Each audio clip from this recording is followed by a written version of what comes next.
have NFL awards. NFL awards coming up. So we're gonna share our awards. I'm gonna start at the top. I'm gonna start with MVP. Paige Dimakos, who you have? This one's not debatable, and don't at me, Patriots fans. It's Matthew Stafford. 46 touchdowns, 8 interceptions. That's 15 more touchdowns than Drake May passed for, okay? He is the third player in NFL history to pass for 45 touchdowns and less than 10 interceptions. You know who those other two were? Tom Brady and Aaron Rodgers. Please stop arguing this. I understand how great of a storyline this whole thing is going on in New England, but the NFC West is the best division in football. Yep. The NFC is a better conference than the AFC, and the Rams have played a far more difficult schedule this year, and he has 15 more touchdowns than Drake May. That's how many touchdowns some starting quarterbacks had for the whole season, okay? That's the context. This year that the numbers he put up, oh, by the way, with the last month without Devontae Adams, his favorite target that is hopefully going to be back in the postseason. This year was historic. I understand everybody that lives in Boston wants to vote for the New England Patriots and Drake May, but the answer to this question, if you have eyes and have watched football all year, is Matthew Stafford. Yeah, you're talking about a 15 touchdown difference. I think case closed, right? Drake May, great story. Matthew Stafford, great quarterback, great situation, deserves to be the MVP this year. Let's do this. Coach of the year. This one I went back and forth on because, man, oh man, it's very hard See where you landed with this. I went with Mike Vrabel. Mike Vrabel ended up with the 2 seed for the New England Patriots. I kind of split the difference between MVP and Coach of the Year a little bit because I know that everybody wants to see them go Drake May and Mike Vrabel. But what's happening in New England has most to do with Mike Vrabel and who he is and the culture he's brought to that team. And quite frankly, when I looked at this, and I obviously know how big of a job it was for Ben Johnson to come in and flip this team around, but he inherited a more talented roster, in my opinion, than what Mike Vrabel had in New England. And I've seen this team overcome the Buffalo Bills, Josh Allen, get themselves back on track in a tough market. And this has been an unbelievable turnaround in year 1 of the Mike Vrabel experiment. Liam Cohen, obviously, great shout out to him. Ben Johnson as well. There were a lot of great candidates this year, but I think the answer is Mike Vrabel. I'm going to go in a different direction. I'm going to go Kyle Shanahan. When you talk about missing Brock Purdy, missing Fred Warner, missing Brandon Ayuk, right? Trent Williams on the sideline, Christian McCaffrey not playing, George Kittle. It seems like when he's missing star players, he coaches a little bit better, right? The 49ers had no business being in the conversation for being the 1 seed. They had no business being in conversation to make the playoffs, right? And so I look at Kyle Shanahan and what he's able to do, get his team to believe and just scheme things up to protect his players and put them in winning football situations.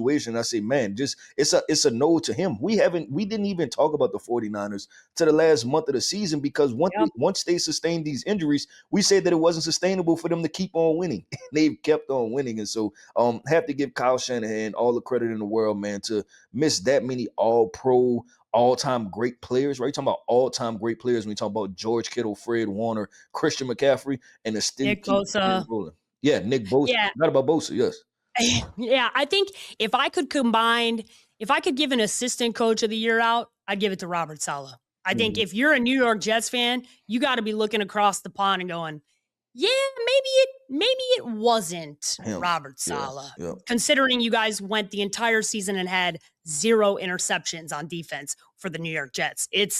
That is historically, I had to look at that stat 100 times to believe that it was real. So I think Kyle Shanahan and Robert Saleh, if I could put them together, I would give them Coach of the Year because it's been an unbelievable job by both of them. All right, let's do this. Offensive Rookie of the Year. Who you got?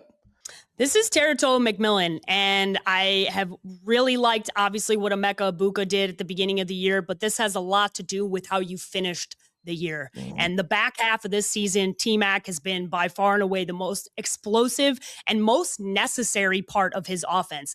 If you watch the Carolina Panthers play football, there is no chance that they are going to the postseason without T-Mac. He has become Bryce Young's favorite option. He's got just under 1,000 yards, 7 touchdowns. He's top 20 in receiving in the NFL, and that counts everybody. He finished the year very strong. The Carolina Panthers are in the postseason for the first time. I think it's in 10 years that they're making the playoffs. So Yeah, since this is a Cam Newton. mass. Yep.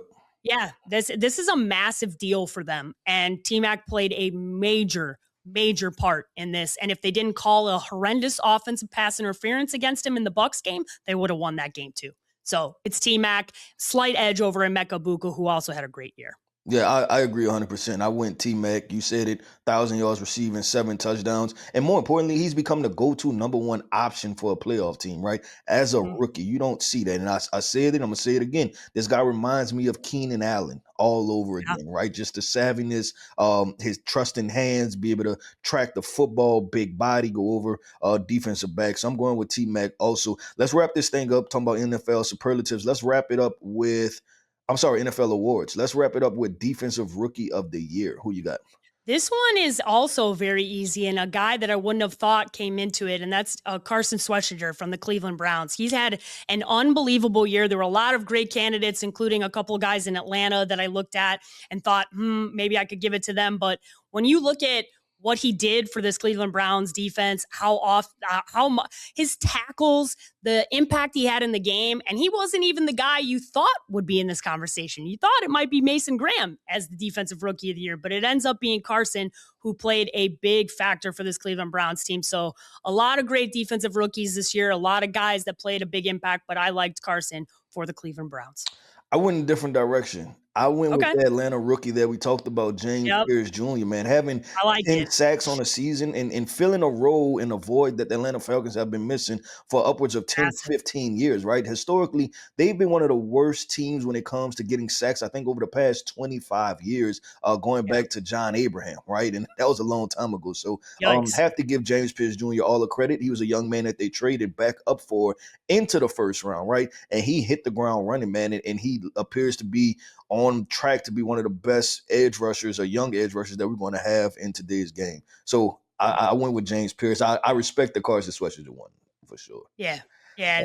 Listen, we're like splitting hairs. There were a lot of great defensive rookies. I won't be surprised if either of those guys wins it.